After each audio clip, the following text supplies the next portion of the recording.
Noticias que las presenta Viplay Entre Ríos. ¿Sabías que Viplay es sponsor oficial de la Liga Profesional de Fútbol?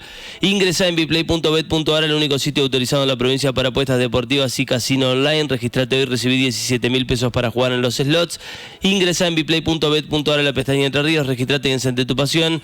Es 100% legal, seguro y confiable. Viplay es el lugar donde los argentinos nos encontramos a jugar. Arrancamos la semana con una mañana fresquita, lo decía Marcos recién, y tardes agradables. El pronóstico en Gualeguaychú habla de 20 grados por la tarde, 10 la mínima que ya fue superada, ¿me dijiste? Estamos en 10. Estamos en 10. Bueno, estamos ahí transitándola. 20 vamos a tener por la tarde. El Servicio Meteorológico Nacional informa que la semana comienza con buenas condiciones en el tiempo. Además, se indica que en el arranque las mañanas estarán frescas y las tardes más agradables. Para el lunes se espera un día soleado con algunas pocas nubes en la zona. Las temperaturas mínimas van a ser entre 8 y 9 grados y las máximas van a trepar hasta los 22. Las lluvias recién podrían llegar el viernes, dice Marcos, o el sábado, ¿sí? Así que vamos a tener un par de días o algunos días lindos. Destacaron al enoturismo como un sector de crecimiento de la provincia. En el marco del primer foro provincial de turismo realizado hace algunas semanas en Gualeguaychú se abordó la temática de enoturismo como producto en crecimiento dentro de la provincia. Ha crecido mucho, ¿no? El tema de los viñedos y las bodegas. El encuentro se dio con referentes del sector que presentaron experiencias y propuestas vinculadas a la actividad vitivinícola y su integración con servicios turísticos. Hay realmente varias bodegas, varios viñedos que tienen también sus hoteles. Es un sector que se ha explorado bastante y que Gualeguaychú también le ha prestado especial atención.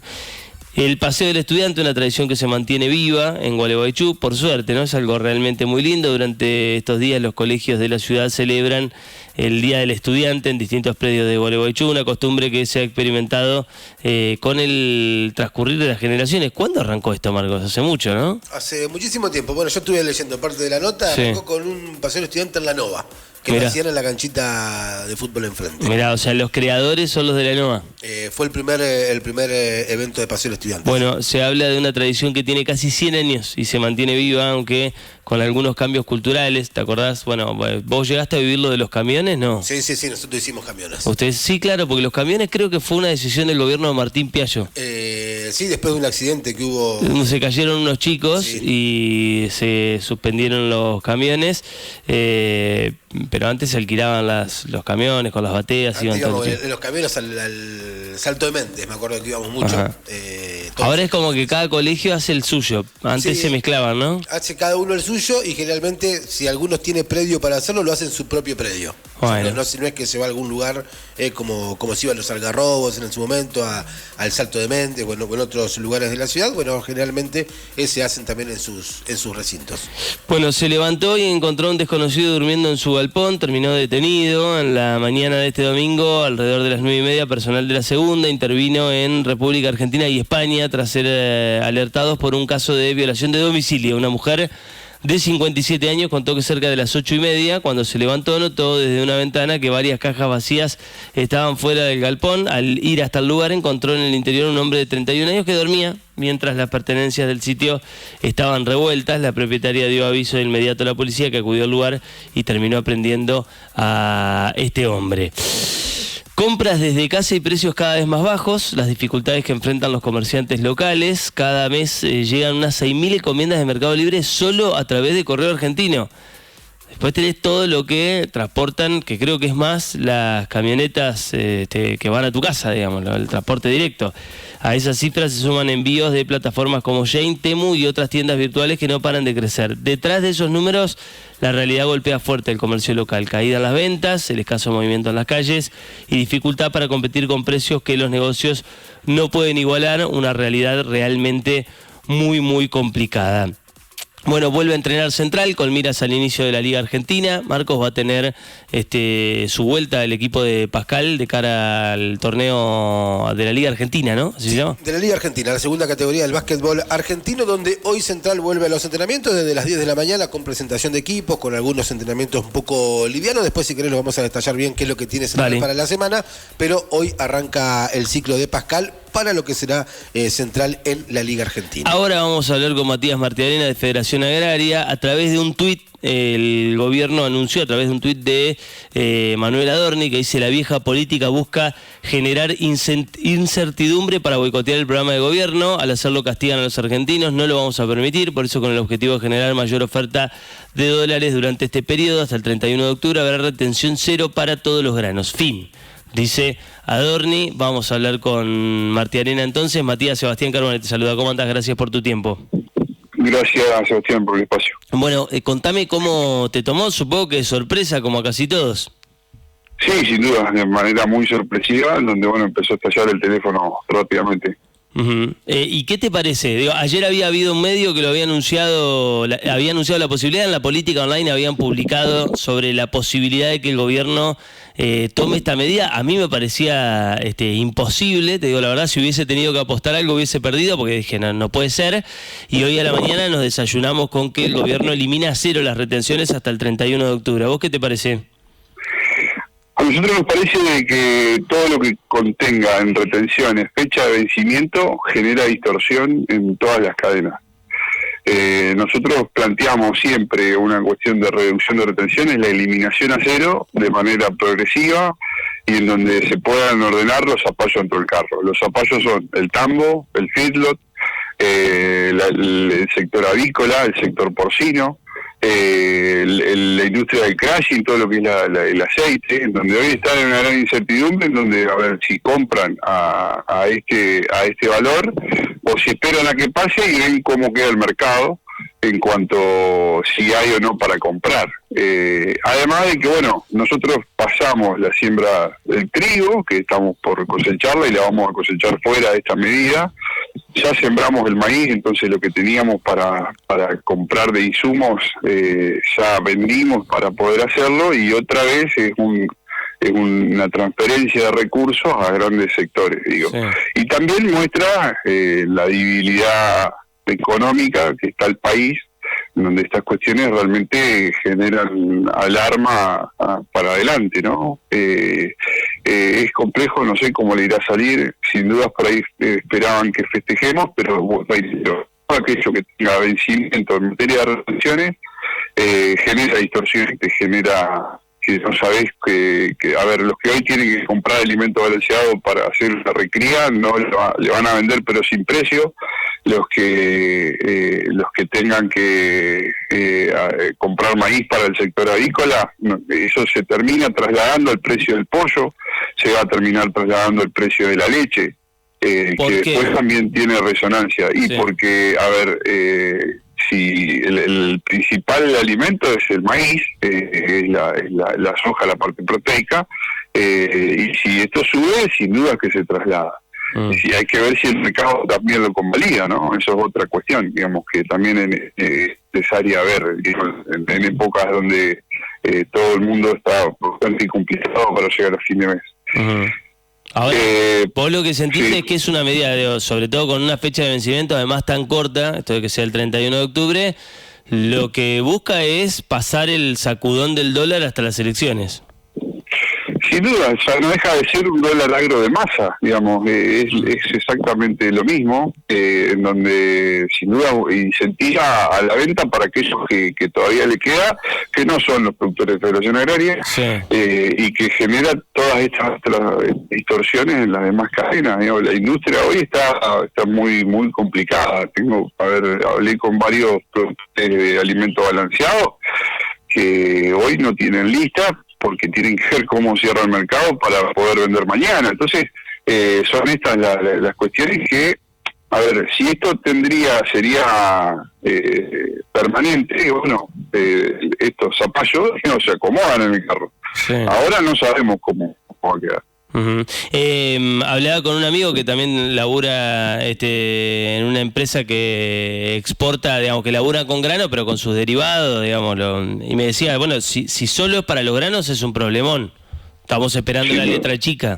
¿Vos sabés algo de eso o no? No he visto, exactamente, se tiene que publicar en el boletín oficial, entiendo será mañana, en donde ahí se ve bien la letra chica. Pero, a ver, hoy en las circunstancias que están las fábricas, digo, saber si va a quedar grano o se va a liquidar todo lo que está, realmente es una decisión muy compleja, digo, para adelante. Todo eso también hay muchos puestos de laburo en juego, ¿no? Sí. Y bueno, te genera toda esta incertidumbre. No deja de ser un dólar agro como el que Massa nos ponía cada 3-4 meses. Sí. Y bueno, seguimos diciendo lo mismo, digamos, genera todas estas distorsiones. Y el traspaso de recursos a grandes grupos, digamos, otra vez los que hacen el negocio son las exportadoras. Ahora te quiero preguntar por eso, pero respecto a esto que decís del dólar soja de Massa, leía un tuit de Adorni del 25 de noviembre de 2022 y que dice: se lanzó el dólar soja 2, 230 pesos por dólar, quienes liquiden hasta el 31 de diciembre, pretenden hacerse de 3.000 millones de dólares de reserva, se hacen de la recaudación que necesitan porque ya nadie les presta, Dios nos proteja, fin. Y abajo, bueno, sí, digamos, más político, pero dice Berti Venegas Lynch, que hoy es diputado de este gobierno, hay que pedirle ya la renuncia, hay vías constitucionales, faltan 379 días para que se vayan, todos los días se activan una nueva bomba, no les importa, pretenden comprar tiempo político a costa del hambre y la muerte. Vos lo que planteás son escenarios, de hecho, si querés, este es más profundo, porque el dólar soja de Massa, decime si digo algo que está mal, pero lo que hacía era mejorar el tipo de cambio, acá va a cero directamente. Sí, esto va a cero, digamos, los movimientos, bueno, son el precio menos lo que son las retenciones, pero también eso depende de la oferta, digamos, también es muy técnico. Sí. En la cuestión de la disponibilidad de barcos para exportar, las anotaciones, hay todo un entramado de cosas que hoy está bastante complicado el mundo del mercado granario. Sí. Ahora, esto vos decías recién al pasar, ¿se benefician las grandes cerealeras? ¿El pequeño productor todavía tiene algo y puede sacarle el jugo a esta medida del gobierno, o los que se van a beneficiar son pocos actores? Y en su mayoría no, digamos, porque a ver, lo que se necesita, a ver, todo lo que son los insumos para sembrar soja ya se liquidaron. Los insumos que se necesitan para hacer el maíz, el que no se endeudó, los compró y los pagó vendiendo cereal.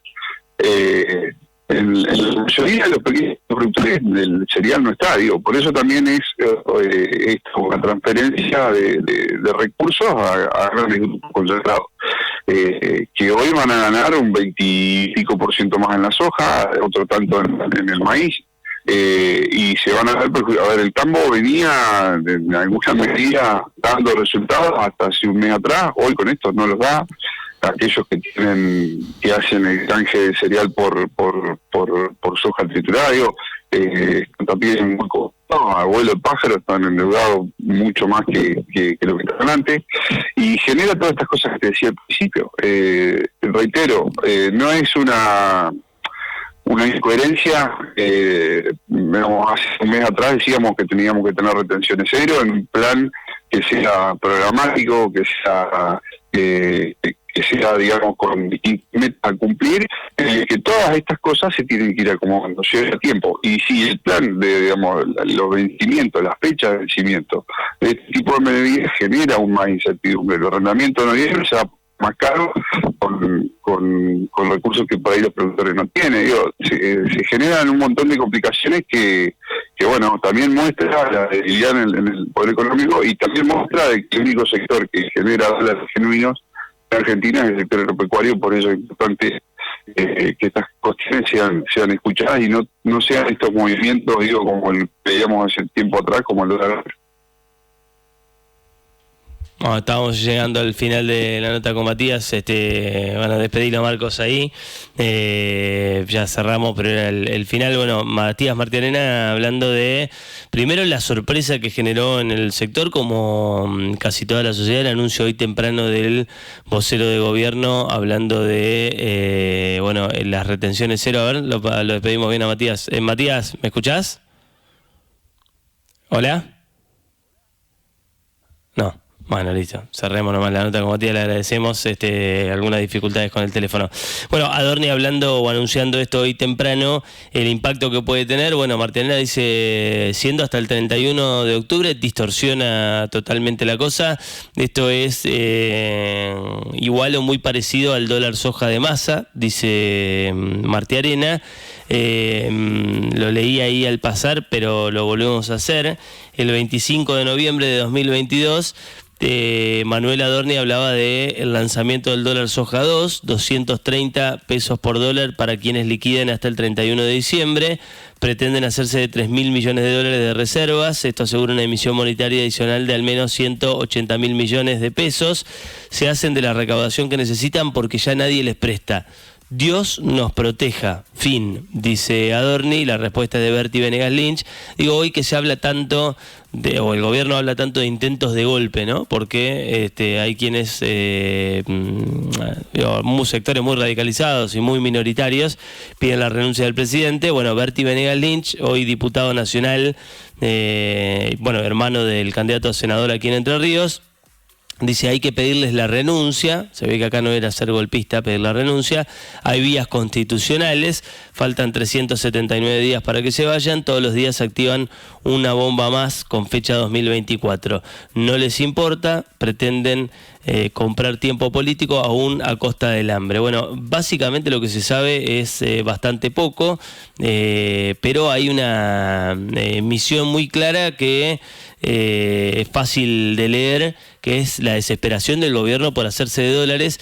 El gobierno de Javier Milei vendió entre el jueves y el viernes más de 1.000 millones de dólares para contener a medias, porque el tipo de cambio igual subió y el dólar cerró a 1.520 pesos, pero el gobierno busca de manera desesperada. Por eso el fin de semana se empezó a hablar del viaje del presidente a los Estados Unidos para pedir un préstamo del Tesoro. También se habló de, en algunos medios hablaron, o puntualmente en la política online hablaban de esta idea que a mí me parecía una locura y que hoy el gobierno termina anunciando. Sobre todo una locura por quién toma esa medida, ¿no? Porque hace 20 días, un mes y pico, los encontrabas canchereando en alguna charla o en algún programa de streaming con que el dólar flotaba, ¿no? Y que había que comprar. Entonces, de ahí a tener que viajar de urgencia a los Estados Unidos, vaya uno a saber a cambio de qué la Argentina va a recibir plata. Porque cuando el gobierno habla tan orgulloso de que nos van a dar plata, no es que Estados Unidos regala la plata, esto es una obviedad lo que digo, pero a veces pareciera, como lo cuenta el gobierno, que nos van a mandar dinero así como, qué bien nos cae el jabo, mándenle plata. La realidad de ayer escuchaba a un economista que trabajó en el Fondo Monetario, un economista argentino que trabajó en el Fondo Monetario Internacional, entrevistado por Franco Mercurial en TN, que decía, ojo que no venga esto con acciones de YPF, con una parte de vaca muerta. Digo, el presidente, ya si esto pasa, la entrega es total. La desesperación del gobierno es muy impactante a esta hora, ¿no? Digo, después de este anuncio del viaje que va a tener el presidente esta tarde a los Estados Unidos, es realmente muy impactante. Antes de escuchar los audios que trajimos para hoy, me parece que vale la pena volver a escuchar un par de audios que ya escuchamos. Uno es el ministro de Economía. Bueno, en realidad los dos son del ministro de Economía, refiriéndose a, en aquel momento, vamos por el orden cronológico. Escuchémoslo, canchereándola hace menos de 2 meses. Escuchá. ¿Lo tenés, no? ¿Sí? Bueno, ahora vamos a ver si lo tengo. Ahí está. Se tiene que devaluar porque está muy barato y demás, y ahora voy a seguir con el tema de la cuenta corriente. Hay una cosa que es muy obvia, que es la que dije recién: el dólar flota. Por lo tanto, a cualquiera que le parezca que está barato, agarrar los pesos y comprar. No te la pierdas, campeón. Bueno, ¿cuántas veces ya hemos escuchado el no te la pierdas, campeón? Chicana cara, si las hay, canchereada cara, si las hay, la del ministro de Economía hace algún tiempo. El dólar no paró de volar por el aire, a punto tal que el gobierno tiene que salir desesperado a Estados Unidos a ver si consigue más guita del Tesoro norteamericano o si el campo le liquida, hablaba con alguien que me decía, bueno, puede ser que el campo le liquide unos 7.000 millones de dólares y que eso le sirva al gobierno para detener la sangría. Ahora, ¿qué va a pasar después del 31 de octubre? ¿Sí? ¿Qué va a pasar después de las elecciones? ¿Qué va a haber? ¿Una brutal devaluación? ¿Queda otra alternativa? El gobierno busca esconder la mugre abajo de la alfombra hasta después de las elecciones, a ver si tiene un resultado favorable. Hay muchas inconsistencias, ¿no? En un gobierno que decía que iba a pintar todo de violeta, que se iba a llevar puesto al peronismo, que le iba a poner el último clavo al ataúd del kirchnerismo, que la tenía atada a la elección, y ahora parece que hay que salir a mendigar dólares por todos lados. Y esto es siempre culpa de los otros. Bueno, el presidente habló en Córdoba en un acto que el gobierno vendió como multitudinario, que no tuvo tanta gente, pero para mí esto no hace. Vos podés hacer un acto que haya poca gente, después que en las elecciones te vaya espectacular y podés tener muchísima gente en un estadio y después perder las elecciones. No hace, pero digo, el gobierno que durante mucho tiempo denostó esto de las plazas, los actos, ahora se ve que apela o busca apelar a esa idea de llenar los lugares. Bueno, no había mucha gente en Córdoba mirando al presidente que decía esto. La pobreza estaba en el 57%. Hoy la pobreza está en 30%. Salieron de la pobreza 12 millones de argentinos. Le cueste a quien le cueste creerlo.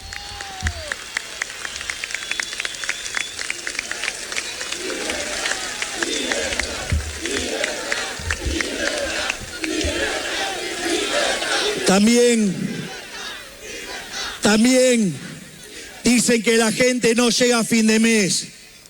Bueno, hoy hay 6 millones de argentinos que comen cuando antes no comían. Es decir, le devolvimos la comida a 6 millones de argentinos.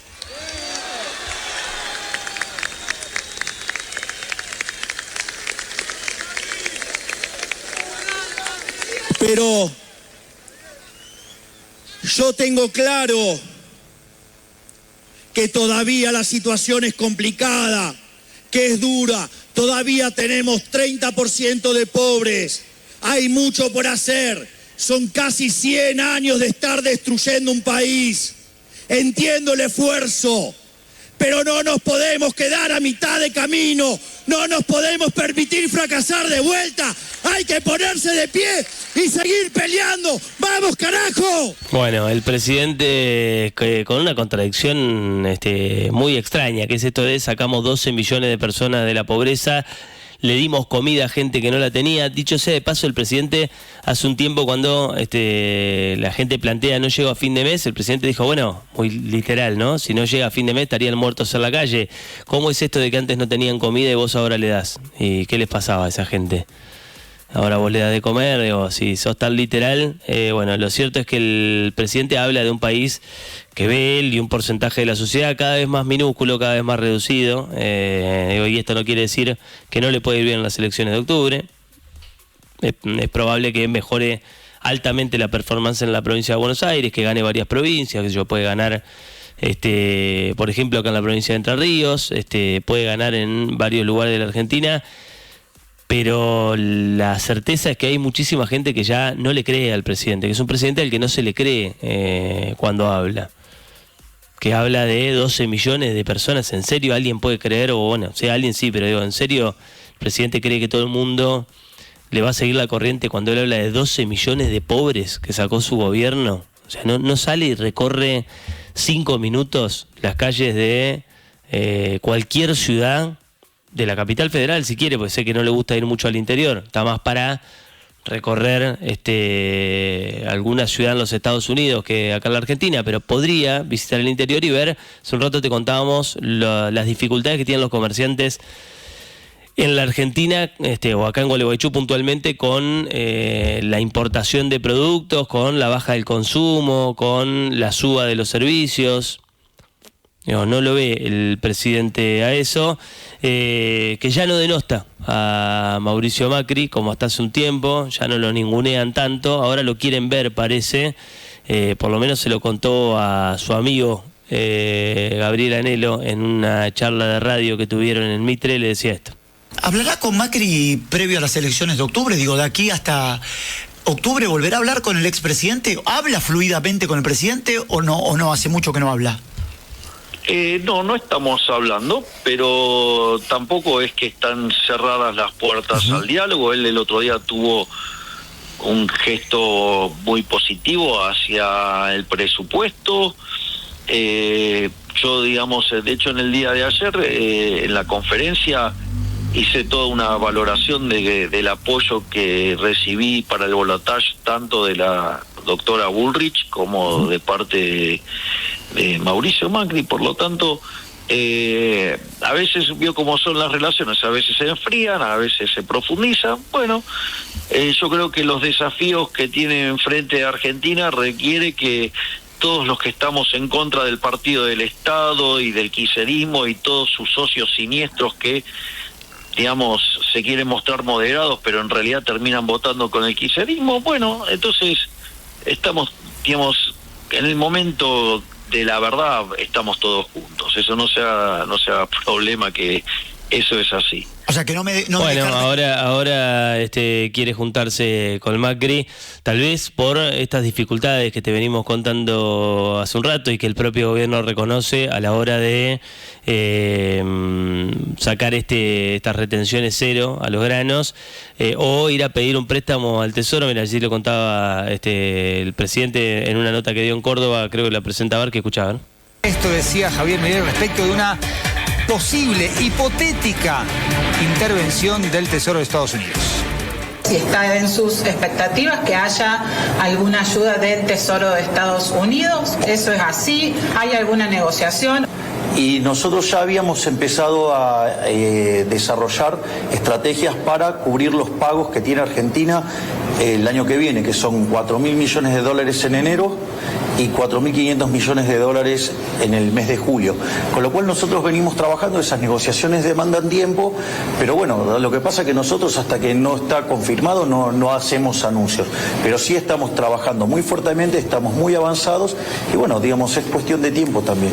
Bueno, la palabra del presidente reconociendo que la Argentina, que el Estado argentino, porque digo, él lo comanda naturalmente, es el presidente de la nación, puede seguir endeudándose. Es decir, ya no alcanzan los casi 50.000 palos de la gestión Macri con Caputo de Economía, no alcanzan los, ya no recuerdo, pero creo que cerca de 20.000 que pidió ahora Caputo también en el gobierno de Javier Milei, ni los no sé cuántos, 30.000 dicen algunos que puede poner el Tesoro norteamericano, que también tienen a Caputo ahí en el medio. Récord Guinness, el ministro de Economía más endeudador de la humanidad, el mejor ministro de la historia según el presidente, pediría ahora 30.000 millones de dólares del fondo del Tesoro norteamericano. ¿A cambio de qué? Insisto con esto que contaba un economista argentino que decía, bueno, ojo, la letra chica de Trump no te va a mandar plata porque le caes bien, hay que ver qué pasa con las acciones de YPF o con Vaca Muerta, a ver qué das a cambio. Realmente es muy impactante, es tan impactante como escuchar al presidente antes de serlo y hablar de estos temas. Escuchá. A ver, si yo, digamos, estaría a cargo de la cartera de Economía, no necesitaría ir al Fondo Monetario Internacional. Porque ¿por qué Argentina fue al Fondo Monetario Internacional? Porque básicamente no pudo rolear la deuda en el sector privado. Y no pudo rolear la deuda en el sector privado porque tiene déficit, porque no hizo el ajuste fiscal que corresponde, que Argentina vive continuamente con déficit fiscal. ¿Y cuál es mi posición respecto al déficit fiscal? Que el déficit fiscal es inmoral, porque castiga a las generaciones futuras con deuda, que son impuestos futuros. Bueno, interesante el presidente diciendo que él no necesitaría ir al fondo, ¿no? Se lo diga al propio presidente. Bueno, también hablaba de los políticos desalmados, Javier Milei, antes de andar pidiendo deuda por donde puede. La forma que usa el político más desalmado y más populista y más salvaje, más mentiroso, es el endeudamiento. El endeudamiento es una forma absolutamente inmoral de enfrentar la situación, porque la deuda no son ni más ni menos que impuestos futuros. Entonces quiere decir que la fiesta del presente está siendo pagada por el trabajo de personas en el futuro, digamos, personas que no votan, personas que todavía ni siquiera nacieron. Es decir, es profundamente inmoral. Es decir, están financiando la fiesta del político populista hoy a cambio del esfuerzo de generaciones que ni siquiera pueden manifestarse en las urnas. Tremendo, ¿no? Que alguien se lo cuente al presidente. Claro, hoy la culpa de todo la tienen los cucas o los peronistas o los de atrás. Escuchá lo que decía el propio presidente del kirchnerismo hace no tanto tiempo. Podés decir lo que quiera del kirchnerismo, pero la deuda reestructurada la pagó. Y pagó los intereses. Le quedaron los holdouts, que, digamos, no representaban ni el 10% de la deuda, era el 7%. ¿Te das cuenta que sos un estúpido? Que ni siquiera sabés la historia reciente de Argentina y opinás de economía. ¡Ignorante! Podés decir lo que... Perdió hasta esa vehemencia el presidente, ¿no? Ahora le han dicho que tiene que estar más tranquilo, de a ratos le sale, de a ratos no. De a ratos puede, de a ratos no. El propio presidente, todavía en tiempos de candidato, con una idea, cuando el riesgo país superaba los 1.400 puntos, algo que está pasando en este momento, decía esto, escuché. Arranco, ya está Javier Milei, 11 de la noche, 4 minutos. En este momento, el riesgo país argentino es 1.400 puntos. Un poquito más. Para mí, la situación de la economía es extremadamente delicada. Para mí, este momento se parece mucho a abril, mayo de 1989. Con la diferencia de que en ese momento vos tenías un candidato elegido. Claro. Y podías adelantar el traspaso de mando. Hoy no lo podés hacer, claro, porque básicamente Alberto Fernández es un presidente virtual. Pero eso terminó en hiper, ¿o claro, no? exactamente, por eso lo estoy diciendo. ¿Estás pronosticando que podría este escenario derivar en una hiperinflación? Se puede precipitar no solo la hiperinflación, sino el default. Es el único que podría parar este desastre, es Alberto Fernández presentando un equipo económico consistente con un programa duro. Ahora, si presenta un programa duro para esta situación, ¿qué pasa? Va en contra de su base de votantes, claro, con lo cual lo perjudicaría en la elección. Y hay otro la tormenta perfecta tenemos. Claro, y hay otro elemento más. Sí, claro. Es beneficioso para Alberto Fernández que la crisis termine estallándole a Macri. ¿Por qué? No a él. Y claro, porque primero que no le tiene que echar la culpa y después encuentra la economía absolutamente en una situación miserable y con el rebote que tiene lo capitaliza políticamente. En el Estado, los pregunto como si fueran tres médicos. ¿Qué país, ¿no?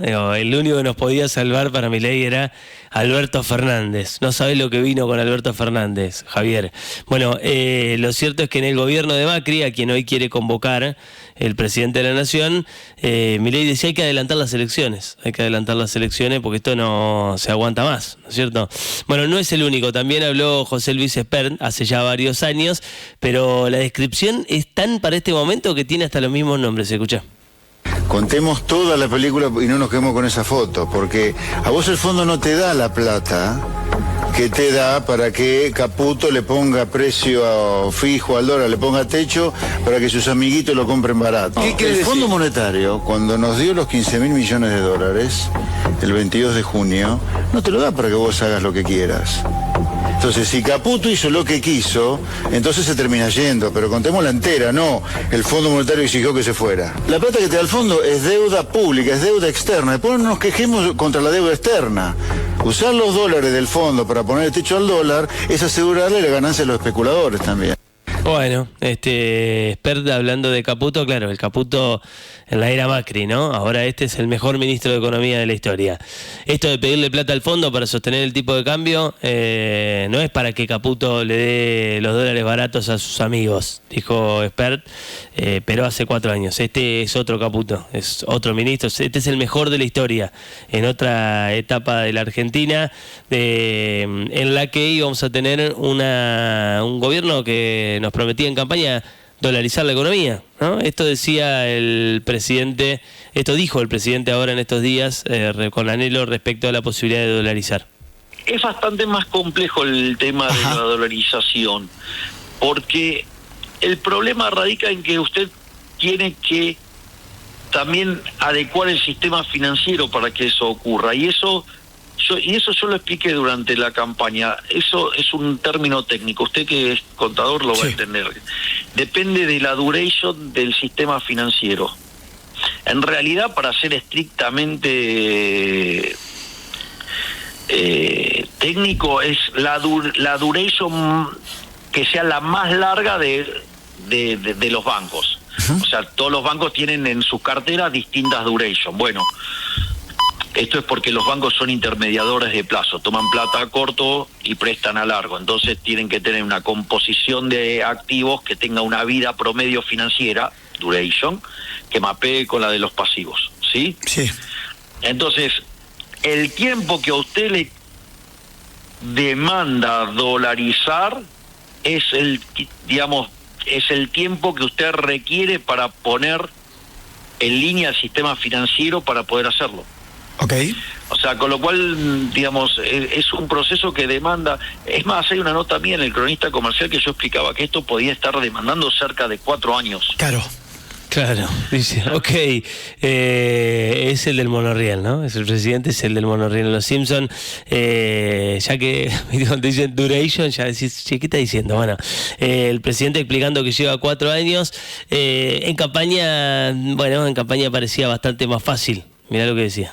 ¿En condiciones de dolarizar la economía? Absolutamente sí. Hoy es factible dolarizar. A 3.20 vos podrías ya dolarizar. ¿Dolarizar es que fuéramos un cajero y sacaríamos dólares del cajero? Exactamente. Empezaríamos a hacer transacciones en dólares, por ejemplo. Toda la masa de pesos son más o menos 12 billones de pesos. Exacto, que son 35.000 millones de dólares. Pero el Banco Central también tiene activos. Tiene títulos públicos que suman 72.000 millones de dólares. Yo tengo que rescatar 22.000 millones de dólares del ELIX. Dije que tengo 72.000 millones de dólares de títulos. Sí, entonces puedo cambiar 22.000 contra 22.000. Ahora tenés que rescatar la base, son 13.000 millones de dólares. Todos los pesos que están dando vuelta. Exactamente. Tenés reservas internacionales netas por 3.000, cancelás 3.000, te falta rescatar 10.000 millones de dólares. 10.000 millones de dólares. ¿Y cuánto me quedan de bonos? 50.000 millones de dólares. Pondría de garantía esos 50.000 millones de dólares, me darían 10.000 millones de dólares cash. ¿Quién te los daría? Una institución financiera internacional de las más importantes del mundo. Mírame, ¿ya lo tenés al ok?